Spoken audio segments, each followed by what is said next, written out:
Buenas noches, gracias por acompañarnos. Es un gusto saludarles. Bienvenidos a Tertulia de Noche.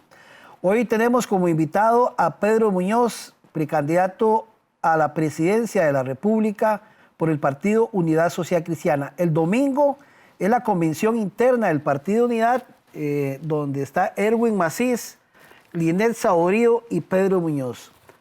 Esa es la convención interna de la unidad. De ahí tendrá que salir el candidato a la presidencia por esta agrupación para las próximas elecciones que serán en febrero del próximo año. Ya Liberación realizó las suyas y José María Figueres es el candidato. Vamos a ver de estas tres propuestas que tiene la unidad, quién va a ser el candidato de la unidad. Hoy vamos a conversar con uno de ellos, Pedro Muñoz, para que nos comente varias cosas. Primero, preguntarle a Pedro que nos diga por lo menos tres propuestas del por qué quiere ser el presidente del país, ¿verdad? En el caso de que los socialcristianos lo elijan el próximo domingo. Y otros temas coyunturales que vamos a hablar, también tocando la región y por supuesto la actualidad, ya que Pedro actualmente es diputado en la Asamblea Legislativa. Pedro, gracias por acompañarnos. Un gusto saludarle a la distancia. Encantado, aquí con muchísimas ganas de hablar sobre Costa Rica y sobre todo sobre la zona norte. Perfecto, Pedro, pero hablemos, si usted se convierte en candidato de la unidad el domingo, ¿por qué quería ser presidente de este país? Dígame tres aspectos. Mire, le voy a dar uno y luego se lo voy a dividir para abajo. Los 5 millones de costarricenses llevamos una cruz demasiado pesada a cuestas. Luz cara, diésel caro, cargas sociales caras. Para peores, a muchos de nosotros no nos dejan trabajar. No hay ferias ganaderas, no hay la posibilidad de pescar camarón de manera sostenible, no nos dejan sacar el oro de crucitas. Hay un proyecto de ley del PAC y de Liberación Nacional para meter a la cárcel a los vendedores de loterías de tiempos y de rifas. El gobierno quiere meterle impuestos a las loterías de la Junta de Protección Social. Eso va a ser más difícil todavía que la gente trabaje. Entonces, tras cuernos palos, tras que estamos todos cargando una pesada cruz, hay mucha gente en este país a quien no se le permite trabajar. Por ejemplo, el sector ganadero de San Carlos, el sector ganadero al que yo quiero y admiro. No dejan tener ferias ganaderas en Costa Rica. ¿Cómo se compra un toro por internet? No lo sé. ¿Cómo se le ve a una vaca si tiene buena ubre? ¿Cómo se le toca la ubre a la vaca para saber si va a dar buena leche? ¿Cómo se le toca la ubre a una vaca por internet? No lo sé. ¿Cómo se le ve los testículos y el prepucio a un toro para saber si tiene capacidad reproductiva? ¿Cómo se hace eso por internet? No lo sé. Esta gente del PAC está acostumbrada a hacer propuestas como que todo el país fuera como San Pedro de Montes de Oca. ¿Verdad? Y se le olvida cuál es la realidad de San Carlos, cuál es la realidad de Liberia. Yo aprovecho para contarle a los sancarleños y a toda la gente de la zona norte que nos ve y nos escucha que yo soy guanacasteco. Yo sé las diferencias que hay entre el Valle Central y la zona rural y la zona periférica del país. Entonces, ese peso tan terrible que llevamos, tan pesado que llevamos todos los costarricenses a cuestas, debe ser enfrentado con valentía, con energía, con entusiasmo y con la verdad. Y para eso hemos hecho una serie de propuestas que quienes nos ven y nos escuchan pueden encontrar en el sitio web pedromunoz.cr. Ahí, por ejemplo, hablamos de un proyecto de ley que presentamos aquí en la Asamblea Legislativa para darle una amnistía total a todos los trabajadores independientes de Costa Rica.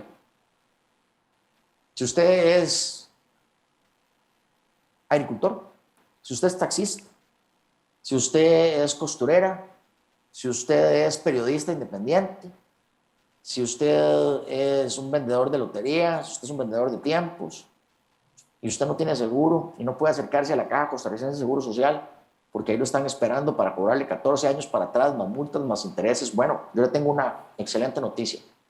Hay un proyecto de ley de nuestra autoría que está en la Asamblea Legislativa, que ya fue dictaminado aquí en la Asamblea Legislativa y que está a punto de convertirse en ley de la República, para que todos los trabajadores independientes de este país puedan acercarse a la caja para que les borren sus deudas. Por eso el proyecto de ley se llama Borrón y Cuenta Nueva con la Caja.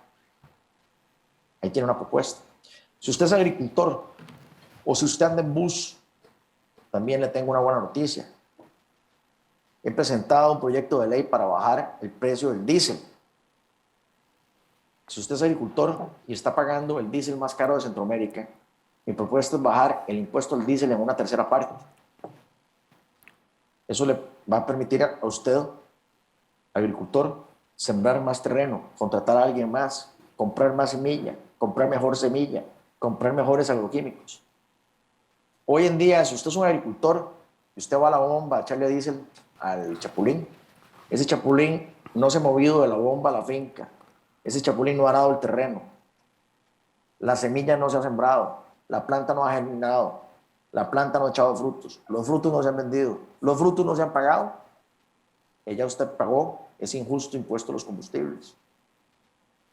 Eso no se vale. Ese es un impuesto al capital de trabajo, no es un impuesto a los ingresos o a la utilidad. Ya van dos propuestas. Me preocupa muchísimo el tema del narcotráfico. Me preocupa muchísimo el tema del narcotráfico. El primer movimiento, la primera acción que hay que tomar para enfrentar el tema del narcotráfico es tener una política exterior cercana de amigos con los Estados Unidos. Los últimos gobiernos del PAC le dieron la espalda a los Estados Unidos simplemente porque no les caía bien Donald Trump porque era presidente republicano. Quien sea presidente de los Estados Unidos no debe afectar la política exterior de Costa Rica y mucho menos la política exterior de Costa Rica en relación con los Estados Unidos. Por eso ha faltado coordinación y por eso ha aumentado el narcotráfico y ese ha sido un flagelo que especialmente está sufriendo la zona norte. Usted me pide 3 propuestas, de acabar 2 propuestas económicas y una propuesta que tiene que ver con seguridad. Y todas estas propuestas se refieren a esa cruz tan pesada que llevamos los costarricenses a cuestas para permitirles vivir mejor, que les alcance la plata, vivir dignamente. Pedro, 2 temas de San Carlos. Uno, Cruzitas. ¿Qué hacer con Cruzitas? Debemos enmendar el error. En Costa Rica decimos que hay gente que ni corta la leña ni presta el hacha. Eso fue lo que pasó con Cruzitas. Hoy Cruzitas es un desastre ambiental. Hoy Cruzitas es un desastre social, hay prostitución. Hoy Cruzitas es un desastre donde hay narcotráfico. Hoy Cruzitas es un desastre económico. Se roban el oro y se lo llevan para otro país. Entonces, estamos nosotros sufriendo todas las consecuencias negativas y no estamos recibiendo ningún beneficio. Creo fielmente en la explotación sostenible de los recursos naturales. Por eso he hablado a favor de la pesca sostenible de camarón en Punta Arenas. Creo que se pueden ordenar las pesquerías para que quepa la pesca artesanal, la pesca de palangre, la pesca de camarón. Regálame un segundo que no le quité el volumen a esto. Me da mucha vergüenza.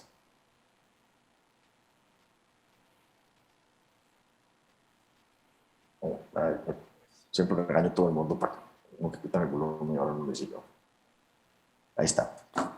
La pesca sostenible de camarón, la pesca de palangre, la pesca artesanal, la pesca de sardinas, la pesca de atún. Igual considero que debe hacerse con la minería en este país. Debemos garantizar la minería sostenible. Usted sabe lo que hacen los países desarrollados. Un país como Canadá, que además es un país amigo. Desarrollan los recursos naturales y utilizan el dinero de los recursos naturales para hacer fondos para las clases más vulnerables, para hacer un fondo de pensiones. ¿Aquí acaso no venimos hablando que el fondo de pensiones del IBM está quebrado y que no aguanta? Es una injusticia que tengamos los recursos naturales y que el pueblo esté con hambre. Es una injusticia que los adultos mayores de nuestro país no vayan a tener una vejez digna y que se estén robando nuestro oro y se estén robando nuestro atún de nuestros mares. Es una injusticia que la comida esté en el mar y que la gente punta Arenas tenga hambre. Y sí, Yo tengo una especial sensibilidad a favor de la zona rural y de la zona periférica de Costa Rica, casualmente porque nací y me desarrollé en Guanacaste. Y yo sé que nuestros gobernantes lamentablemente tienen una visión valle centralista. Eso no puede seguir siendo, porque Costa Rica son los 51.000 kilómetros cuadrados y son los 5 millones de costarricenses.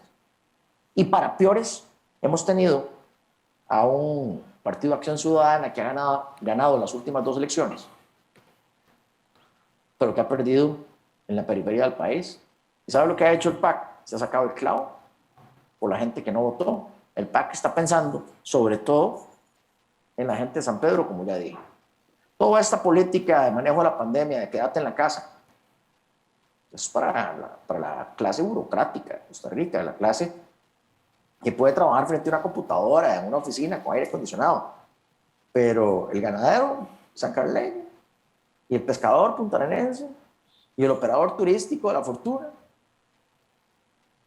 ¿cómo se gana la vida quedándose en la casa? Pedro, una pregunta sobre el tema de la minería. Rolando Araya proponía igual una explotación que fuera nacional de la minería. Él proponía que fueran empresas, que fuera el país la que la explotara y no una empresa transnacional. ¿Usted qué opina en ese sentido? E igual que usted considera que sí se debe explotar el oro. En China hay un proverbio que dice que a mí no me importa de qué color sea el gato mientras case ratones. A mí no me importa la nacionalidad de la empresa mientras quede buena plata en Costa Rica y la explotación sea sostenible. Otros recursos como el gas natural, que también hay mucho aquí en la zona. Creo que no podemos... Mientras haya hambre en este país, y en este país hay hambre, hay un desempleo del 30%. Vea, a mí me dicen que por qué soy tan chiva yo, por qué me pongo bravo. Pero la verdad es que me da demasiada furia ver cómo en este país tenemos un desempleo que sobrepasa el 30% y hay hambre en este país y la comida está en el mar y no la podemos sacar. Y los recursos naturales están debajo de la tierra y no los sacamos. ¿Por qué es que no podemos explotar sosteniblemente la geotermia? Hablemos de que San Carlos y Guanacaste somos hermanos siameses, ¿verdad? Ahí compartimos la espalda con el volcán Arenal. Yo nací, por cierto, el día que hizo erupción el volcán Arenal, 31 de julio de 1968. ¿Por qué es que no podemos explotar la geotermia para producir energía limpia y barata en este país, en los parques nacionales? Si la geotermia es de las energías más limpias. ¿Por qué es que tenemos que hablar de hidrógeno y no sé cuántas cosas más cuando tenemos geotermia que está ahí en nuestros volcanes? ¿Cuántos volcanes hay en este país? Solo en Guanacaste hay 5 volcanes. Te digo, 5 volcanes en Guanacaste. Yo sé que no quiero entrar en un tema polémico ni político aquí, si los volcanes son de Guanacaste o de San Carlos. Sí. No se trata de eso. Compartimos territorio. Así es. Pero, por Dios, si la energía limpia, la energía barata está ahí, al pecho, como decimos en Guanacaste. Ahí está. La geotermia, en los parques nacionales. ¿De qué estamos hablando? Y este país, aquí nosotros pagando luz carísimo. No, aquí, vea, usted me pregunta, ¿por qué quiero ser presidente? Porque aquí lo que se necesita es valentía para tomar decisiones, porque las cosas obvias ahí están. ¿Cómo es que nadie nunca hizo una amnistía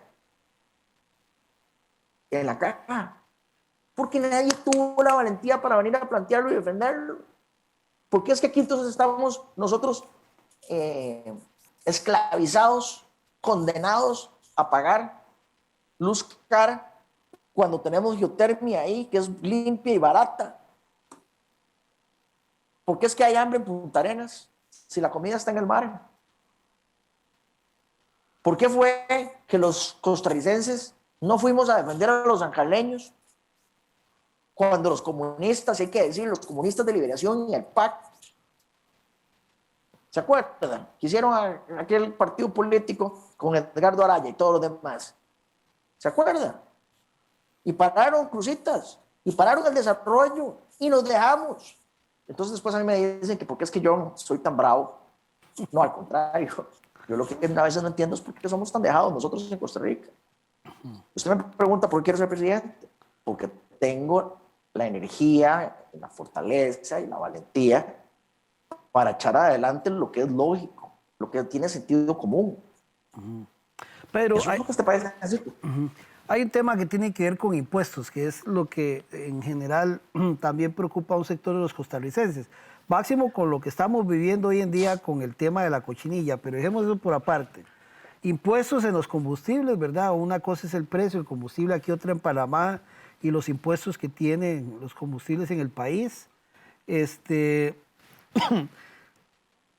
¿Qué hacer con ese tema, digamos, en ese sentido? Por un lado, impuestos ahí.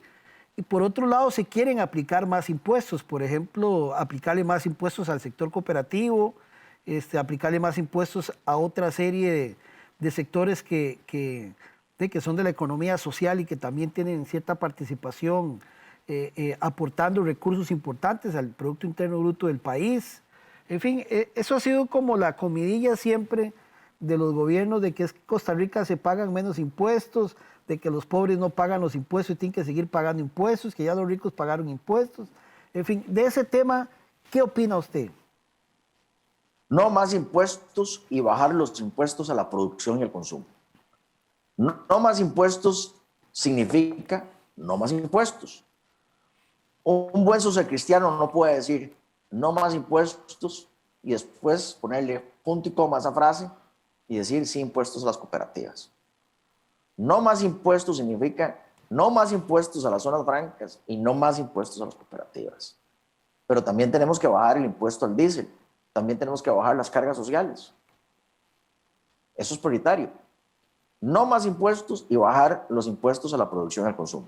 Y ya que estamos hablando, si me lo permite, y ya que estamos hablando de zonas francas y ya que estamos hablando de cooperativas, yo conozco muy bien el proceso que se está llevando a cabo en la zona norte con la zona económica especial.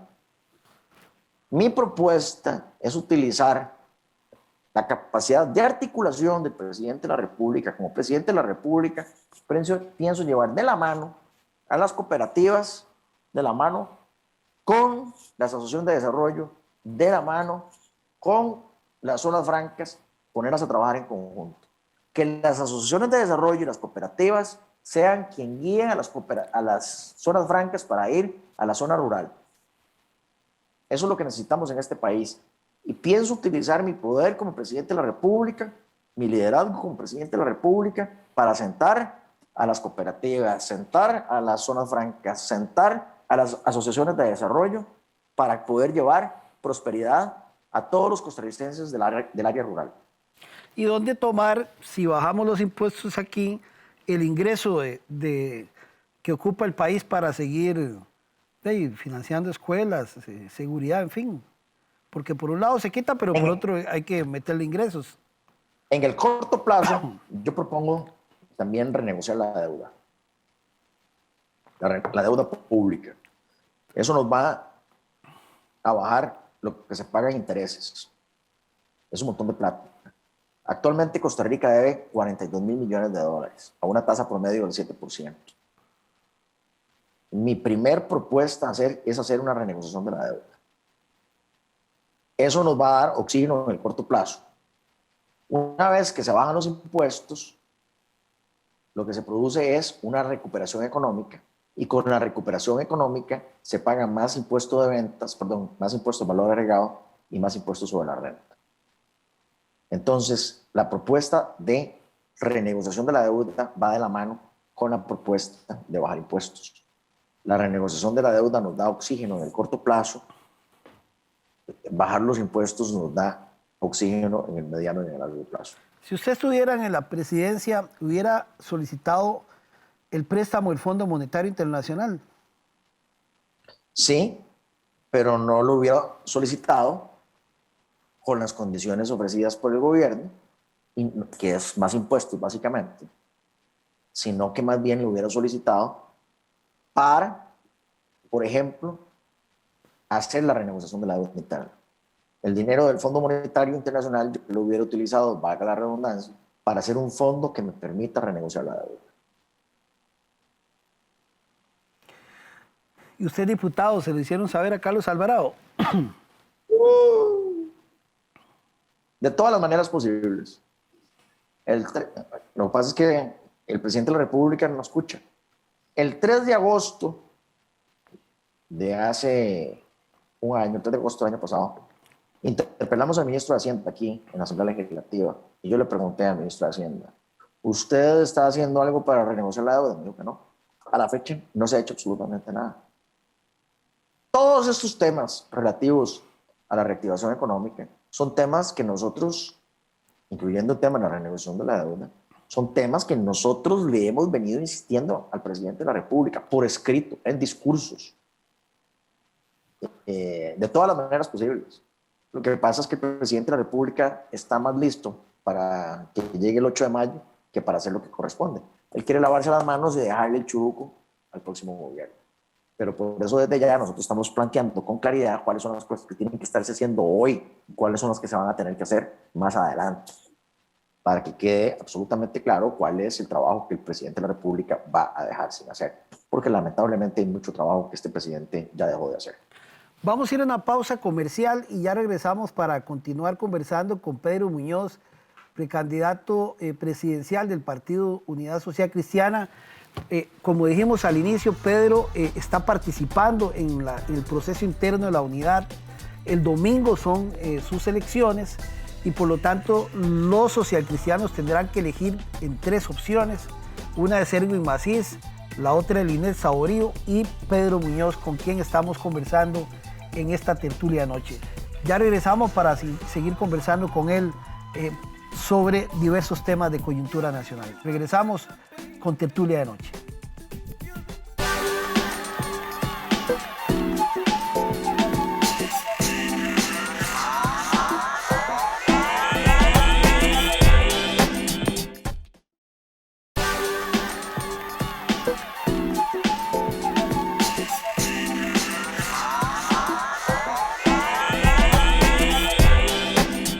Bien, continuamos con tertulia de noche. Pedro, hay un sector que pocas veces, bueno, se habla mucho en política, pero que la verdad es que nadie le resuelve nada. Usted hablaba del sector pesquero en Punta Arenas, pero aquí en San Carlos, en la zona norte, tenemos un sector todavía agrícola, tradicional, campesina, a pesar de que hay agroproducción, pero que son bastantes. Y realidad es que esos temas en que se hablan en la política, pero en la realidad no se toman en cuenta. Es un sector que de verdad produce mucho para una región como estas, para el país, pero que las políticas públicas y las decisiones que se toman a nivel gubernamental a veces no los toman en cuenta. ¿Cuál es su criterio como posible candidato presidencial de la unidad? Mire, yo tengo propuestas muy prácticas. Ya hice referencia a que estoy a favor de bajar el precio del diésel a través de la reducción del precio único de los combustibles. Eso es una ayuda que va directamente a la vena de los agricultores de este país, porque los agricultores de este país los están desangrando. Los están desangrando con ese injusto impuesto al diésel. Los agroquímicos de este país son del siglo pasado por culpa de las autoridades de este país que no los tienen actualizados. Y además son carísimos. Entonces, ¿cómo es que se le pide a los agricultores de este país que sean competitivos cuando los insumos que utilizan son carísimos y viejos? No pueden ser competitivos con con agricultores de otros países. Esa es la realidad. Eso yo lo sé porque lo he constatado en el campo, pero además es la historia de mi vida. Yo soy hijo de agricultores y siempre ese fue el dolor y el sacrificio que ellos tuvieron, mis papás.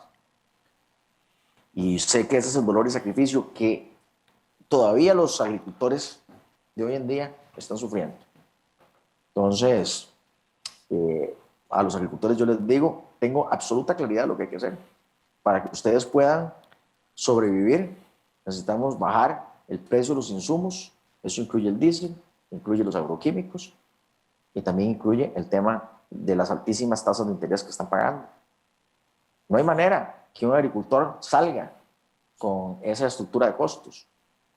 Y por eso yo me comprometo a seguir impulsando los proyectos de ley, como por ejemplo bajar el impuesto al diésel, que son proyectos que yo he venido planteando incluso antes de la pandemia. Hoy son aún más necesarios. Claro.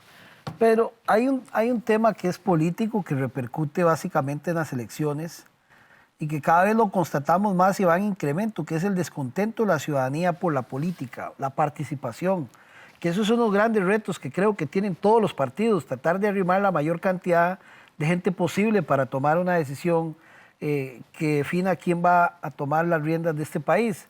Hay un divorcio total entre los políticos y la realidad de los costarricenses. Cada vez se nota más que muchos políticos viven una realidad y la sociedad vive en otra realidad, la mayoría de los costarricenses.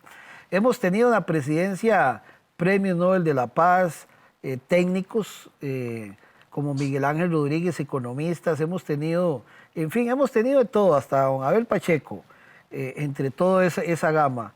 Y las cosas, en lugar de mejorar, parece que empeoran. Uno a veces se pone a pensar qué tipo de líder es el que requiere el país para evitar todas estas situaciones. Vea lo que estamos viviendo hoy con la cochinilla. 20 años de corrupción que ha tocado muchísimos gobiernos y la cuestión cada vez se tengan que pasar por regalarle un gallo salchichón a un proveedor para que le pueda agilizar una factura a alguien. Y eso hace cada vez que la gente crea menos en la política, ¿no? Y uno se pregunta, me imagino que usted como político se pregunta, bueno, ¿hasta dónde va a llegar esto? Y si más bien en lugar de incentivar la participación democrática para elegir, más bien la estamos reduciendo a un nivel de descontento y a que otros elijan unos poquillos a quien quiere que sea su presidente de la República. ¿Qué líder ocupa Costa Rica? Tal vez usted va, por supuesto, usted está aspirando, pero uno se pregunta, bueno, ¿qué es la persona que quiere, se ocupa en este país, que tome decisiones que convengan a todos y no solo beneficie a un sector o genere corruptelas como la que estamos viendo, ¿verdad? No sé si se ha puesto a conversar de ese tema y usted lo ha vivido en carne propia antes de llegar a ser diputado en la Asamblea o político. Yo vengo del sector productivo, no soy un político de carrera, no pretendo ser un político de carrera. A mí me ha tocado pulsearla, pagar la planilla, pagar la luz, pagar el agua, hacer buenos negocios, hacer malos negocios. Sé también lo duro que es la política, lo dura que es la política. Pero no le tengo miedo a lo que tengo por delante. Pongo mi honestidad sobre la mesa, no tengo rabo que me maje. Estoy comprometido con la política, con este proyecto político. Estoy dispuesto a dar alma, vida y corazón. Y tengo además la virtud que me enseñaron mis papás, de decir la verdad siempre. Con esos atributos y con una claridad de lo que este país necesita, es que me presento ante el electorado. Y le voy a decir una cosa, yo me sacudo porque el tema de la cochinilla no alcanza a los partidos, a los gobiernos del PUSC. Y me sacudo también porque después de 2 gobiernos socialcristianos, de don Miguel Ángel Rodríguez y don Abel Pacheco, le entregamos las arcas llenas a Óscar Arias Sánchez. Y fueron los últimos 4 gobiernos los que dilapidaron esas arcas llenas que nosotros entregamos. Y eso hay que recordárselo a los costarricenses. Y cada vez que este país ha estado en problemas económicos, han sido gobiernos socialcristianos los que han sacado al país del barrial. Lo hizo Trejo Fernández en el 66 y después le entregó las arcas llenas a Pepe Figueres en el 70. Lo hizo Calderón Fournier en el 90, después de haber recibido las arcas vacías de Óscar Arias y se las entregó llenas a José María Figueres Olsen, hoy aspirante a la presidencia de la República. Y le entregamos las arcas llenas a Óscar Arias en el 2006, después de 2 gobiernos socialcristianos. Entonces, yo me sacudo, porque el socialcristianismo ha gobernado bien, ha gobernado para crear prosperidad para todos los costarricenses, ha creado justicia social en este país. Y es con esa convicción y con esa claridad que yo me presento ante el electorado hoy para pedir el voto este 27 de junio. Con esa convicción, con esa claridad y con mi honestidad sobre la mesa. ¿Y cómo está viendo el panorama para el domingo? La participación del socialcristiano en esta coyuntura en que estamos. No, yo aprovecho el momento para instar a los socialcristianos a que salgamos a votar. Me siento absolutamente orgulloso de ser socialcristiano. Fui regidor suplente de la Municipalidad de Liberia. Fui presidente del partido, el presidente de todos los socialcristianos durante 4 años. Tomamos un partido que estaba política, económica, pero sobre todo moralmente quebrado y le devolvimos la viabilidad. Y eso es precisamente lo que yo voy a hacer con Costa Rica. Hoy el país está quebrado políticamente, económicamente, pero también moralmente. Vamos a devolverle la viabilidad en esos 3 campos al país. Yo le pido a los socialcristianos que demos el paso, les pido su apoyo, porque tenemos una importantísima labor adelante de salvar el país. Pedro, ¿cuál es su opinión sobre lo que estamos presenciando en Costa Rica sobre el caso Cochinilla? ¿En qué va a parar esto? Que tienen que caer los peces gordos. Este es un pastel de 800 millones de dólares. Para darnos una idea, el Estadio Nacional cuesta o costó 80 millones de dólares. Es decir, este es un pastel 10 veces más grande que el Estadio Nacional. Ok, ahora sí que ya nos dimos cuenta del tamaño de este pastel, que se repartieron 2 compañías constructoras, básicamente. Es imposible que los altos jerarcas de los gobiernos, el presidente de la República, los ministros, no se dieron cuenta de lo que estaba sucediendo. A mí que no me vengan con el cuentico de que ese es un tema de los mandos medios. Yo no me trago ese cuento.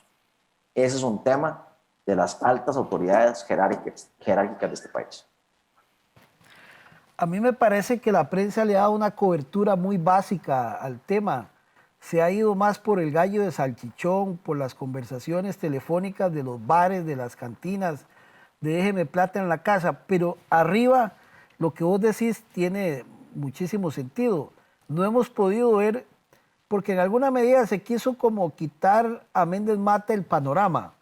Sin embargo, es un ministro que ha sido en 4 oportunidades con esta jerarca del MOP, ¿verdad? Él tiene que conocer sobre el tema, además es presidente del CONAVI. Y también en alguna medida el presidente de la República lo ha querido rescatar en su defensa, pero no hemos logrado ver quién es el que arriba amarra todos esos temas de los contratos.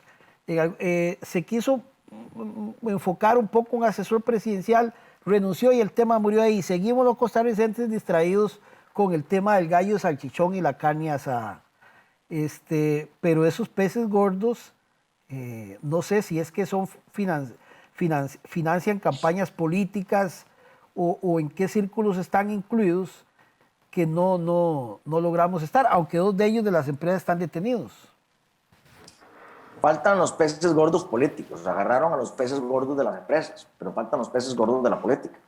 Y la prensa está tirando una cortina de humo para que pensemos que no hay peces gordos políticos y que este es un tema más de los medios.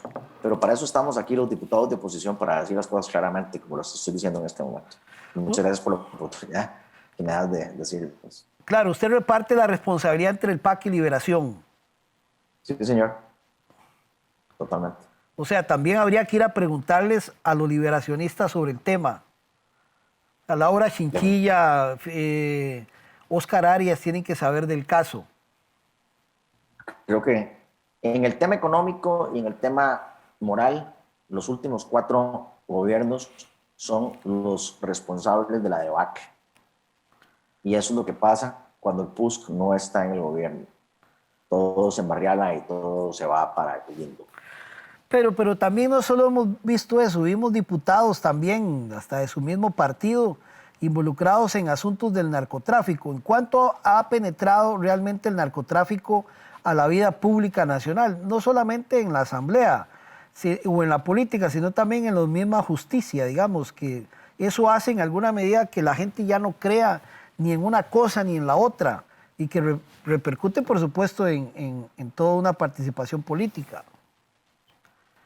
Yo creo que el narcotráfico está metido en los 3 poderes del Estado y creo que es especialmente preocupante su penetración en el Poder Judicial. Es algo en lo que yo he sido absolutamente crítico también. Creo que mientras haya impunidad, eso tiene que ver con el narcotráfico, pero tiene que ver con todo el tema de justicia. En Costa Rica hay impunidad y eso es lo que produce corrupción. Hay impunidad desde una pensión alimenticia, hay impunidad desde cómo se tramita lentamente un proceso por delitos sexuales contra menores o contra personas con algún tipo de capacidad. Los costarricenses no estamos recibiendo los servicios de justicia a los que tenemos derecho. Hay impunidad en este país y la impunidad es la madre de la corrupción. ¿Qué opina de la fiscal general, que se ha apartado mucho de los casos que se han visto en los últimos años en el país? Parte del juego político que viene de la Corte. A ella la puso un sector de la Corte y a ella la adversa del otro sector de la Corte. Entonces el problema principal de la Corte viene de la Corte Plena y de ahí para abajo. Ella es una pieza en el ajedrez del Poder Judicial. Es una pieza más, nada más. Pero su esposo es abogado de los principales de empresas, digamos, eso no tiene ningún delito, pero eso la inhibe a ella participar en algunas investigaciones. ¿Eso cómo lo ve usted? No, vamos a ver, claramente eso no es correcto, pero esa es una consecuencia del problema, no la causa del problema. La causa del problema viene de arriba, de la cúpula, de la división de dos castas que están en la Corte Plena y de ahí para abajo se dan todos los problemas. Pero además eso lo sufrimos todos los costarricenses, porque por estar andando en esas cosas hay impunidad y al haber impunidad no hay justicia pronta y cumplida para todos los costarricenses. Entonces, además del problema o aparte del problema o adicionalmente el problema que se vive en la Corte, los costarricenses vivimos sin justicia en este país, sin administración de justicia. ¿Por qué? Hay impunidad que proviene desde la cúpula misma de la Corte. Tal vez no se hace un análisis porque uno ve encuestas sobre cuáles son las preocupaciones de los costarricenses. Y primero era salud y luego el empleo. En séptimo estaba la corrupción. ¿Qué tanto la corrupción de este país afecta al desarrollo económico de Costa Rica? Es que ninguna de esas cosas están aisladas, no son cosas independientes entre sí. No puede haber salud si no hay economía. No puede haber economía si no hay seguridad.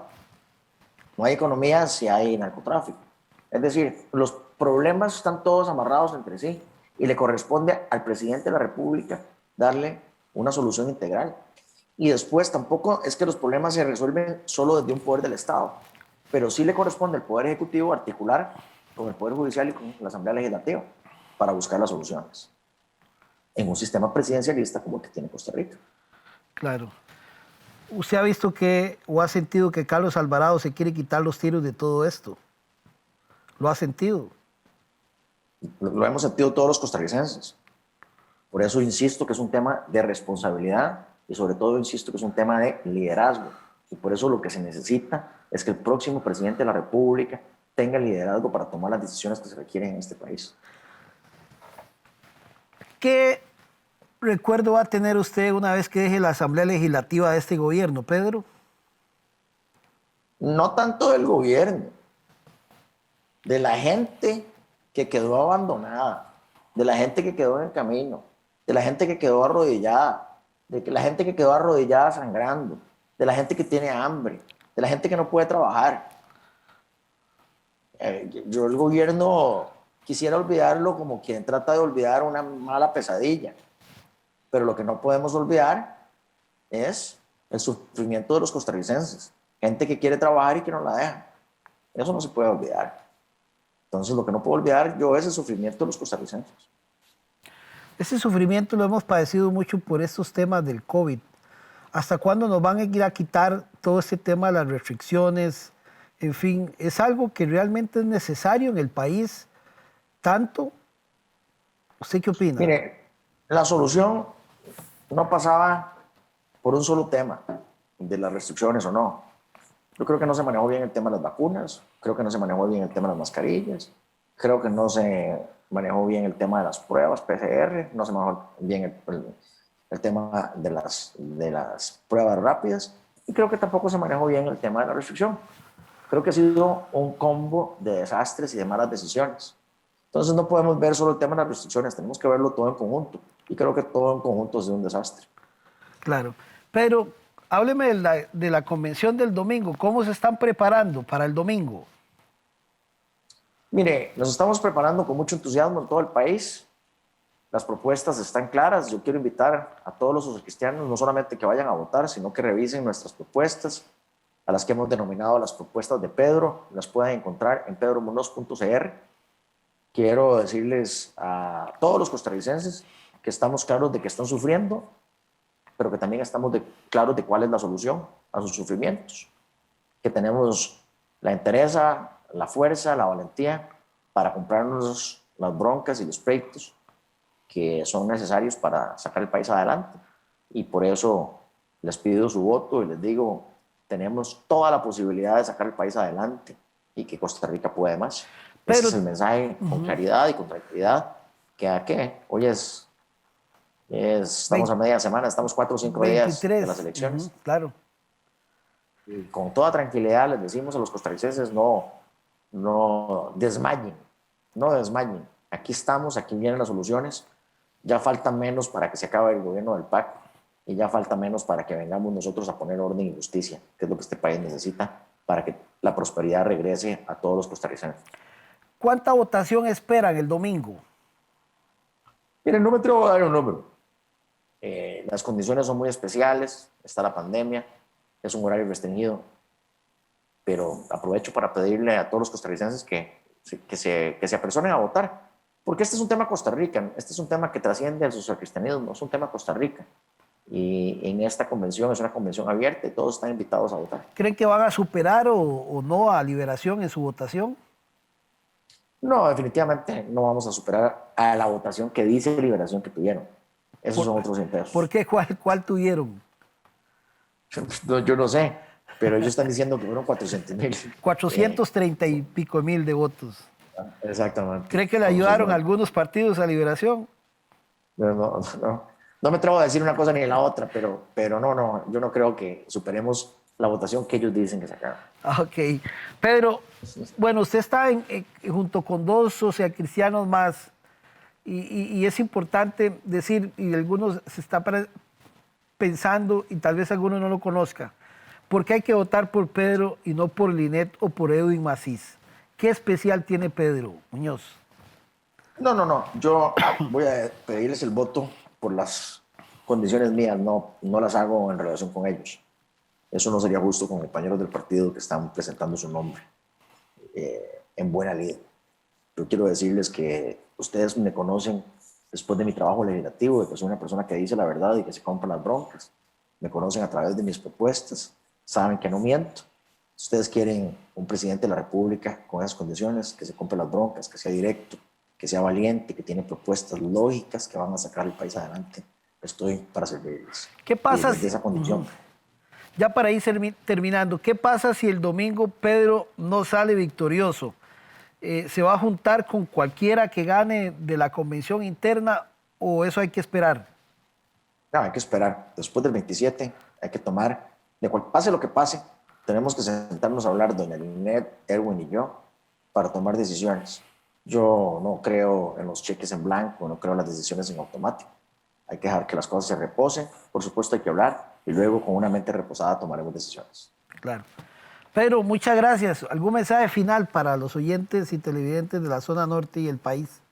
Un mensaje positivo a los sancarleños y a la gente de la zona norte, que no desmaye, que estamos aquí con fuerza, con energía, que sabemos lo que hay que hacer, que conocemos la situación y las condiciones de la zona rural, que somos de zona rural, que somos de zona periférica, que no desmayen, que no se achanten y que ya casi termina este gobierno y ya casi venimos nosotros al rescate, que Costa Rica puede más y que ya vamos a resolver los problemas porque sabemos cómo hacerlo. Pedro, muchas gracias por habernos atendido y le deseamos mucha suerte el domingo en la comisión interna de su partido. Esperaremos los resultados para ver cómo le va, al igual que los demás. Muchas gracias por la oportunidad. Pura vida. Estamos bien. Que la pase bien, Pedro. Con fuerza y convicción. Muy amable, chao. Pura vida. Muchísimas gracias a Pedro Muñoz. En TVN Noticias estaremos dándole seguimiento a la convención interna del Partido Unidad Social Cristiana, que será el domingo, y veremos ya la otra semana quién resulta ganador de este proceso interno de la unidad. De nuevo, gracias a Pedro Muñoz y a ustedes por habernos acompañado en esta tertulia de noche. Los esperamos la próxima semana. Chao, que la pase bien.